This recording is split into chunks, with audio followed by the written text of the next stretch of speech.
আসসালামু আলাইকুম, সবাই কেমন আছো? আশা করি ভালো আছো। তো অনেকদিন আমাদের নতুন বাড়িতে আসা হয় না, তাই ভাবলাম আজ একটু বাড়ি থেকে ঘুরে যাব। তো রুমের মধ্যে প্রবেশ করলাম। এখনো বাড়ির কাজ কমপ্লিট হয়নি, অনেক কাজ বাকি আছে। তো আমার রুমের মধ্যে ঢুকলাম।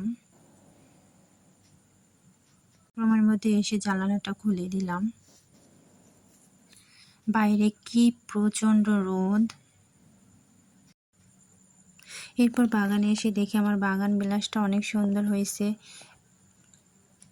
পাশে মেহেদি গাছও আছে, মেহেদি গাছটা অনেক সুন্দর হয়েছে। লেবু গাছ আছে, লিচু গাছও আছে। ভাবলাম বাড়িতে ফেরার সময় কিছু মেহেদি পাতা ছিঁড়ে নিব। রুম পরিষ্কার করে আবার বাড়ির উদ্দেশ্যে রওনা হচ্ছি। গেটে তালা দিলাম। সবাই ভালো থাকবেন। আল্লাহ হাফেজ।